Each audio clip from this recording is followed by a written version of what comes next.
Study IQ IAS, अब तैयारी हुई अफोर्डेबल। दोस्तों, हाल ही में आपने ऐसी बहुत सी हेडलाइंस देखी होंगी जहां भारत अपनी अलग अलग कमोडिटीज के एक्सपोर्ट्स को रिस्ट्रिक्ट करता नजर आया है। हाल ही में खबर ये आई है कि इंडिया ने अनियन के एक्सपोर्ट्स को बैन कर दिया है। उससे कुछ दिन पहले जब टोमेटोज के दाम आसमान छू रहे थे तब उसके एक्सपोर्ट्स को भी रोक दिया गया था। उससे पहले ऐसा ही कुछ राइस और वीट के एक्सपोर्ट्स के साथ भी हुआ। एक्सपर्ट्स के मुताबिक इस कड़ी में अगला नंबर शुगर एक्सपोर्ट्स का भी हो सकता है, जिसकी वजह से दुनिया भर के इंपोर्टर्स इंडिया की ओर से भारी वॉलेटिलिटी का सामना कर रहे हैं। हालांकि इन सभी कमोडिटीज के एक्सपोर्ट बैन के पीछे एक ही मेजर कारण है और वो है इन्फ्लेशन। इन्फ्लेशन के साथ अपने इस टफ बैटल में सरकार इन कमोडिटीज के एक्सपोर्ट ड्यूटीज बढ़ाकर उनको इंपोर्टिंग कंट्रीज के लिए कॉस्टली बनाकर इन कमोडिटीज के एक्सपोर्ट को रिड्यूस करना चाहती है, ताकि लोकल मार्केट्स में इन कमोडिटीज की सप्लाई बढ़ पाए और इनके प्राइसेस कंट्रोल में किए जा सकें। दोस्तों, अब यूं तो इन लोकल मार्केट में इन कमोडिटीज की shortage climate change, poor monsoon और पुअर स्टोरेज फैसिलिटी के कारण हो रही है, जिनका सीधे तौर पर इकोनॉमिक एक्टिविटीज से कोई लेना देना नहीं है। लेकिन ये शॉर्टेज और इन्फ्लेशन भारत के एक्सपोर्ट्स को हैम्पर करके इंडियन इकोनॉमी में एक सीवियर ट्रेड डेफिसिट को बढ़ावा दे रही है। यहाँ सवाल ये है कि यदि ओवरऑल इंडियन इकोनॉमी अपने पॉजिटिव इंडिकेटर्स के साथ इस क्राइसिस के दौरान भी बाकी एडवांस्ड इकोनॉमी से बेहतर परफॉर्म कर रही है, तो एक्सपोर्ट्स के फ्रंट पर इस क्राइसिस का क्या कारण है? आखिर ऐसा क्या कारण है जिसके कारण ये फिगर्स डिसबैलेंस होती नजर आ रही हैं? क्या यहाँ केवल इन्फ्लेशन ही इस पूरी क्राइसिस को जन्म दे रहा है, या फिर इसके पीछे कुछ और गहरे मुद्दे हैं जिन पर हमारी नजर नहीं पहुंच पा रही है? यदि भारत 2030 तक अपने $2 ट्रिलियन के एक्सपोर्ट्स के टारगेट को हिट करना चाहता है, तो इस डिक्लाइन को लॉन्ग टर्म में किस तरह इंप्रूव किया जा सकता है? इन सभी सवालों के जवाब जानेंगे हम इस वीडियो में। इस वीडियो की इंपॉर्टेंस यूपीएससी प्रीलिम्स और मेंस के GS3 के इकोनॉमी सेक्शन के लिहाज से इंपॉर्टेंट है। तो चलिए शुरू करते हैं आज का डिस्कशन। दोस्तों, ये प्रॉब्लम कोई ऐसी प्रॉब्लम नहीं है जिसका जन्म इस ग्लोबल क्राइसिस के कारण अचानक से ओवरनाइट हुआ है, बल्कि एक ऐसा मुद्दा है जिसने इंडियन इकोनॉमी को काफी लंबे समय से ट्रबल किया है।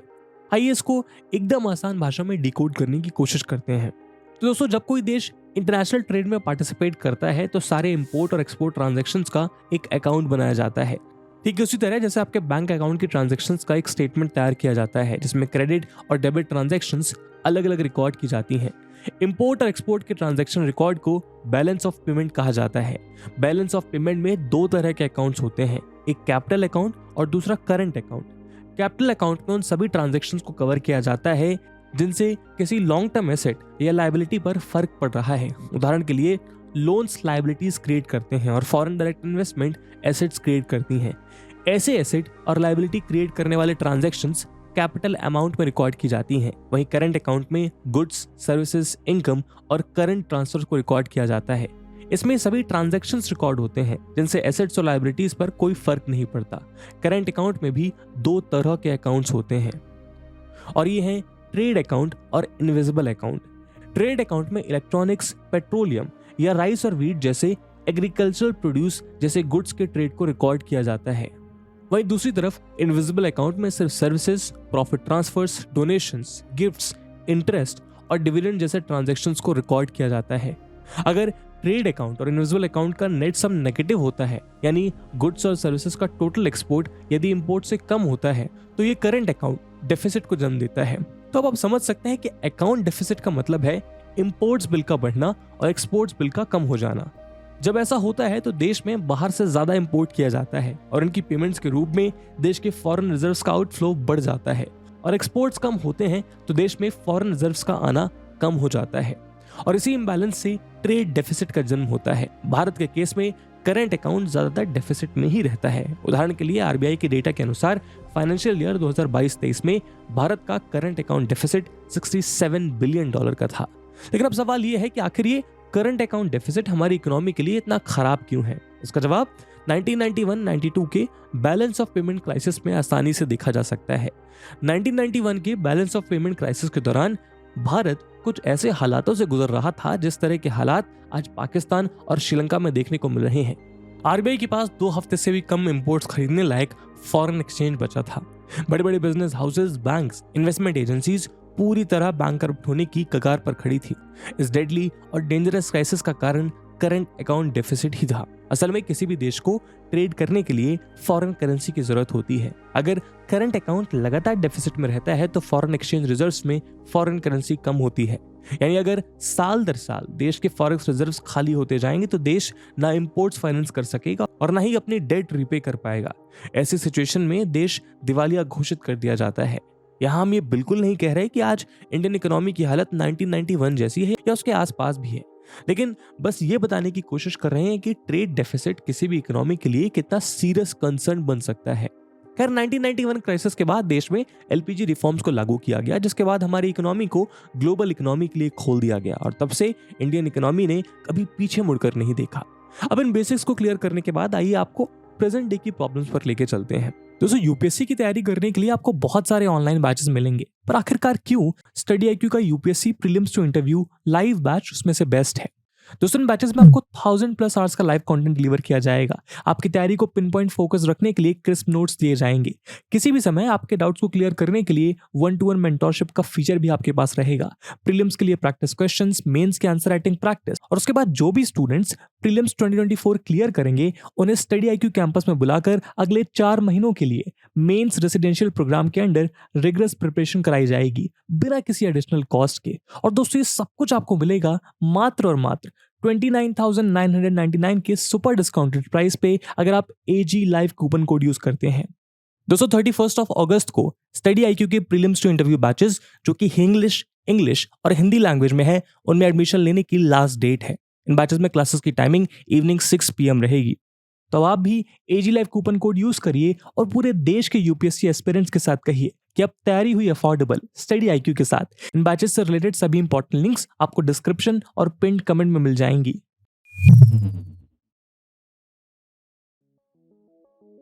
तो दोस्तों, जैसा कि हम जानते हैं कि बीते कुछ साल दुनिया भर के लिए बहुत आसान नहीं रहे। इस पीरियड ने ह्यूमन हेल्थ और ग्लोबल पीस पर जितना टोल लिया उससे कई गुना स्ट्रॉन्ग शॉक दुनिया भर की इकोनॉमीज को लगा है। और शॉक ऐसा कि दुनिया की बड़ी से बड़ी और मजबूत से मजबूत इकोनॉमी इससे उभरने का नाम ही नहीं ले रही। पहले कोविड-19 पैंडेमिक से जन्मी हेल्थ क्राइसिस, फिर उससे जुड़े supply chain disruptions, global economy ने इससे रिकवर करना शुरू ही किया था कि उसी बीच रशिया यूक्रेन वॉर इस पर एक नया मेजर ब्लो बन गया। इसी के चलते दुनिया की major advance economies severe inflation की चपेट में आ गई। लेकिन इस ग्लोबल क्राइसिस के बीच भारत एक ऐसी कंट्री रही जो सभी को उम्मीद की किरण की तरह जगमगाती नजर आ रही थी। इसलिए जिधर देखो उधर भारत के लिए सिर्फ एक ही बात कही जा रही है कि हमारा देश आज एक स्वीट स्पॉट पर खड़ा है जो इतिहास में पहले कभी नहीं देखा गया। हाल ही में भारत ने अपने कॉलोनियल मास्टर यूनाइटेड किंगडम की इकोनॉमी को भी पीछे छोड़ दिया है। बाकी मेजर करेंसीज के कंपैरिजन में इंडियन रुपी ने सबसे कम डिप्रिसिएशन फेस किया है, जहां वो पूरी दुनिया में केवल यूएसए, चाइना, जापान और जर्मनी के पीछे है। वहीं वर्ल्ड बैंक की माने तो न केवल भारत दुनिया की फास्टेस्ट ग्रोइंग मेजर इकोनॉमी है, बल्कि आने वाले सालों में भी भारत तेजी से आगे बढ़ता रहेगा। भारत की इसी कंसिस्टेंट इकोनॉमिक ग्रोथ को देखते हुए पीएम मोदी ने भी हाल ही में यूएस कांग्रेस में दावा किया कि वो दिन दूर नहीं जब भारत वर्ल्ड की 3rd लार्जेस्ट इकोनॉमी का खिताब हासिल कर लेगा। आईएमएफ के डेटा के अनुसार अपने करंट इकोनॉमिक ग्रोथ के साथ 2027 तक भारत की जीडीपी जापान और जर्मनी को पार कर देगी। आईएमएफ की एक रिपोर्ट में उनके चीफ इकोनॉमिस्ट ने भारत का एग्जांपल देते हुए ये भी कहा कि पूरी दुनिया को भारत से सीखने की जरूरत है। ऐसे में इस बात में कोई शक नहीं कि ग्लोबल इकोनॉमी में भारत का स्टेटस हर वक्त साल के साथ और अच्छा होता जा रहा है। लेकिन कई इकोनॉमिक एक्सपर्ट्स ये प्रेडिक्ट कर रहे थे कि भले ही इन ग्लोबल अनसर्टेनिटी से ज्यादा कुछ लूज नहीं करने वाला है, लेकिन एक पॉइंट ऐसा भी आएगा जहां भारत अपनी इकोनॉमिक परफॉर्मेंस से पूरी तरह सेटिस्फाइड नहीं नजर आएगा। और आज शायद इस मूवमेंट पर इंडियन इकोनॉमी उस इर्रेशनल एक्सुबरेंस का ऑपोजिट विटनेस कर रहा है। अभी इर्रेशनल एक्सुबरेंस क्या होता है, आइए समझते हैं। दोस्तों, 2008 की ग्लोबल फाइनेंशियल क्राइसिस से पहले का समय भारत में इकोनॉमिक ग्रोथ का सबसे बेस्ट पीरियड माना जाता है। ये वो दौर था जब यहाँ इन्वेस्टमेंट और एक्सपोर्ट्स तेजी से बूम कर रहे थे। इंडियन इकोनॉमी के फ्यूचर प्रोस्पेक्ट को लेकर एक स्ट्रॉन्ग डिग्री ऑफ ऑप्टिमिज्म देखा जाता था। यहाँ तक कि इकोनॉमी में सस्टेन्ड डबल डिजिट ग्रोथ भी मुमकिन लगने लगी थी।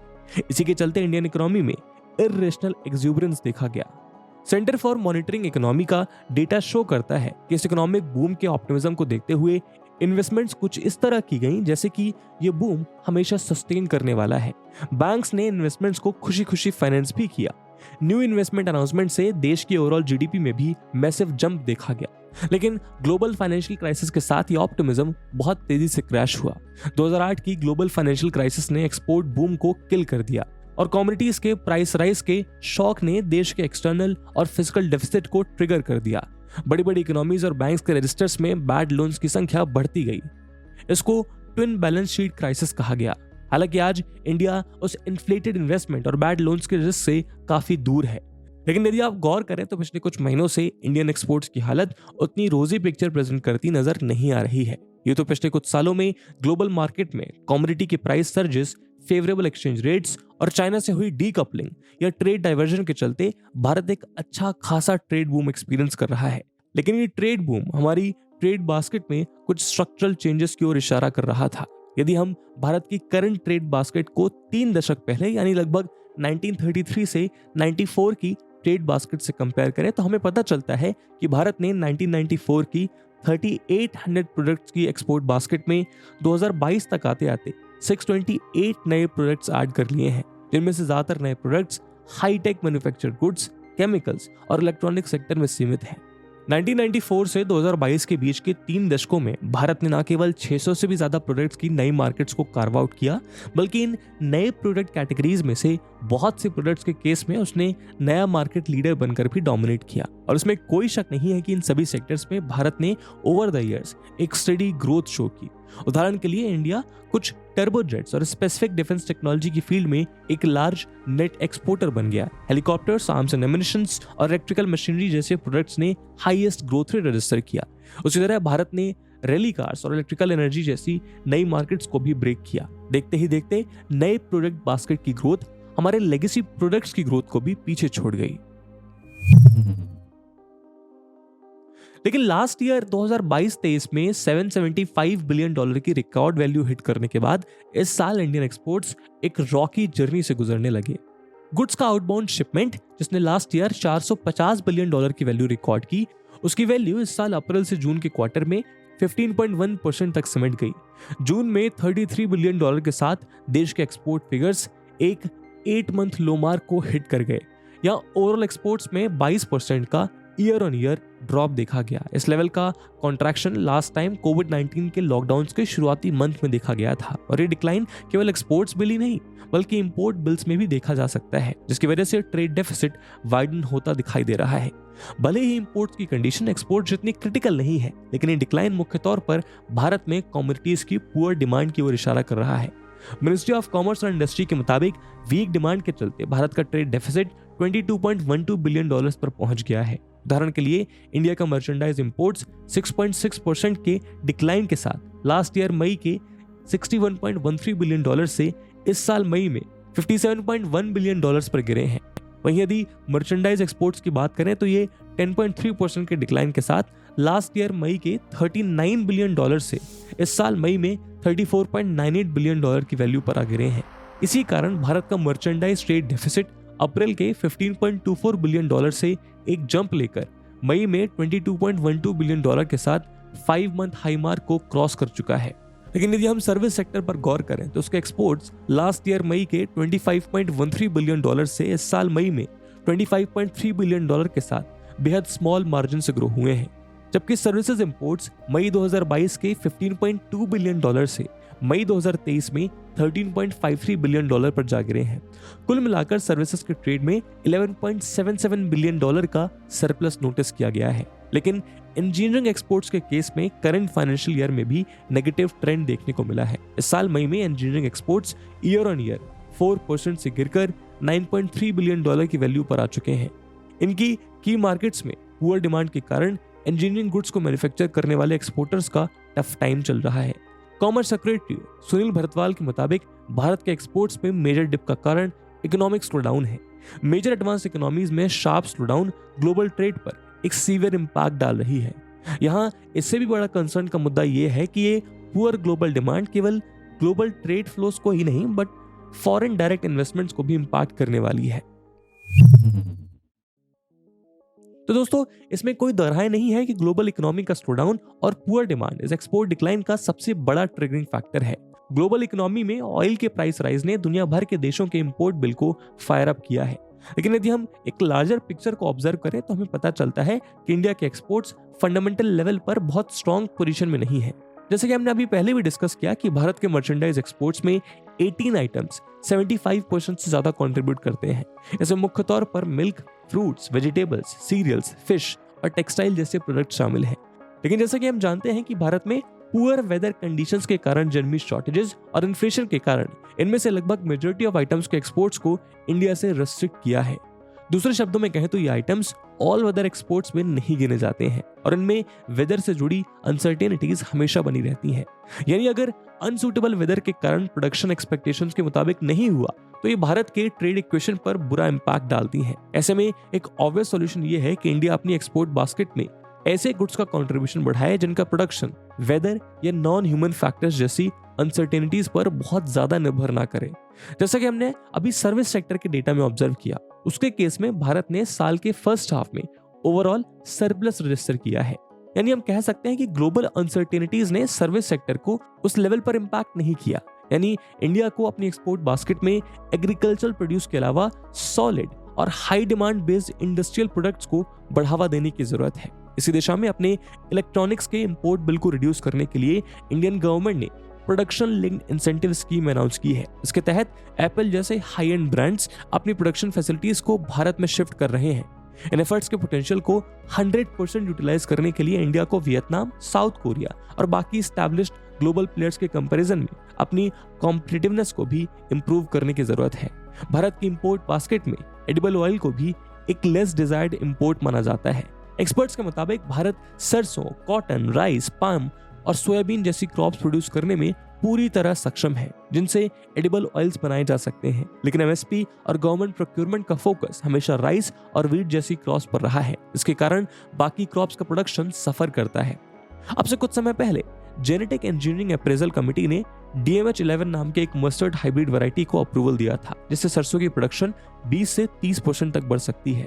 साथ ही मस्टर्ड पर MSP भी बढ़ाया गया और गवर्नमेंट प्रोक्योरमेंट का आश्वासन भी दिया गया है। गवर्नमेंट द्वारा इस तरह के एक्टिव स्टेप्स के जरिए भारत के एडिबल ऑयल का इंपोर्ट काफी हद तक रिड्यूस किया जा सकता है, जिससे ट्रेड डेफिसिट को कट करने में भारत को काफी हेल्प मिल सकती है। इसके अलावा भारत के ट्रेड डेफिसिट में इंडिया का नेट एनर्जी इंपोर्टर होना एक बड़ा रोल प्ले करता है। आज हम अपनी टोटल एनर्जी डिमांड का 80% बाहर से इंपोर्ट कर रहे हैं। Department of commerce and export के डेटा के मुताबिक जहां 2020-21 में हमारा क्रूड ऑयल इंपोर्ट 4,59,779 करोड़ का था, वहीं 2021-22 में यह फिगर डबल होकर 8,99,312 करोड़ तक पहुंच गया। इस वजह से हर साल लाखों करोड़ डॉलर्स देश के बाहर जाते हैं और डेफिसिट को लगातार पुश करते रहते हैं। हालांकि रशिया यूक्रेन वॉर के दौरान भारत ने रशिया से डिस्काउंटेड ऑयल लेकर अपनी डोमेस्टिक मार्केट्स को काफी हद तक स्टेबल रखने की कोशिश की है, लेकिन ग्लोबल एनर्जी मार्केट्स की अनसर्टेनिटी से उसका इंपोर्ट बिल पूरी तरह से इम्यून नहीं है। ऐसे में लॉन्ग टर्म सॉल्यूशन ध्यान में रखते हुए क्रूड ऑयल, कोल और नेचुरल गैस जैसे फॉसिल फ्यूल्स पर अपनी डिपेंडेंस कम करने के लिए भारत को रिन्यूएबल सेक्टर को और भी ज्यादा एक्टिवली एड्रेस करने की जरूरत है। इसके अलावा हमारी ट्रेड पॉलिसी में इस फ्रंट पर किए गए एग्रीमेंट्स अंडर परफॉर्म करते नजर आ रहे हैं। यदि बेसिक्स पर वापस जाएं तो किन्हीं दो देशों के इंपोर्ट्स और एक्सपोर्ट्स को इंपोर्ट या एक्सपोर्ट ड्यूटीज यानी टैरिफ्स या सिंपली कहें तो टैक्स रेट्स बहुत बड़े लेवल पर इफेक्ट करते हैं और इन्हीं टैक्स बैरियर्स को अवॉइड करने और दो देशों के ट्रेड को बूस्ट करने के लिए दुनिया भर के देश फ्री ट्रेड एग्रीमेंट्स यानी FTAs का सहारा लेते हैं। ये कुछ ऐसे स्पेशल बायलैटरल या मल्टीलैटरल एग्रीमेंट्स होते हैं जिनके अंतर्गत पार्टिसिपेटिंग कंट्रीज आपसी ट्रेड की इंपोर्ट और एक्सपोर्ट ड्यूटीज को काफी हद तक रिड्यूस कर देते हैं। और जाहिर है कि जब दोनों साइड से बैरियर्स ही नहीं रहे तो ट्रेड का वॉल्यूम भी दोनों साइड उसी लेवल पर बूस्ट होना एक्सपेक्ट किया जाता है। लेकिन रियलिटी में चीजें इतनी स्मूथली काम नहीं करती। ऐसा ही कुछ भारत के केस में भी देखा गया। भारत ने total 33 free trade agreement sign किए हुए हैं, लेकिन इन केसेस में भी इंडिया के ट्रेड ने कोई खास ग्रोथ ऑब्जर्व नहीं की। उदाहरण के लिए इस साल के फर्स्ट हाफ जनवरी से जून में इंडिया के ओवरऑल एक्सपोर्ट्स में 8.1% की गिरावट हुई, जबकि इस सेम पीरियड में भारत के FTA पार्टनर्स के साथ इसका एक्सपोर्ट 18.2% से डिक्लाइन हुआ। वहीं लास्ट ईयर के फर्स्ट हाफ में इंडिया के एक्सपोर्ट्स का 30.1% इसके FTA पार्टनर्स की ओर गया, लेकिन इस साल के फर्स्ट हाफ में इन्होंने भारत के एक्सपोर्ट्स में कुल 26.8% कंट्रीब्यूट किया। इसकी वजह से FTA पार्टनर्स के साथ इंडिया का ट्रेड डेफिसिट इस साल के फर्स्ट हाफ में लास्ट ईयर के $27.9 बिलियन से बढ़कर $30 बिलियन पर पहुंच गया, और उसमें से भी इस डेफिसिट का 50% केवल आसियान कंट्रीज के साथ ऑब्जर्व किया गया। यानी ट्रेड डील्स भारत के लिए अपने पोटेंशियल से बहुत ज्यादा अंडर परफॉर्म कर रही हैं। ऐसे में भारत को चाहिए कि वो इन सभी डील्स में एक स्ट्रॉन्ग पोजीशन से नेगोशिएट करने के साथ साथ बदलते ट्रेंड्स के साथ अपनी एक्सपोर्ट बास्केट्स को भी वक्त रहते डाइवर्सिफाई करें। और इसी उम्मीद के साथ आज के वीडियो को हम यहीं विराम देते हैं। इस मुद्दे पे आपका क्या ओपिनियन है कमेंट सेक्शन में जरूर बताइएगा। आई होप आपको वीडियो पसंद आई होगी, और अगर पसंद आई है तो दोस्तों के साथ शेयर करना मत भूलिएगा। हम मिलते हैं अगले वीडियो में, तब तक के लिए जय हिंद, जय भारत। स्टडी IQ IAS, अब तैयारी हुई अफोर्डेबल।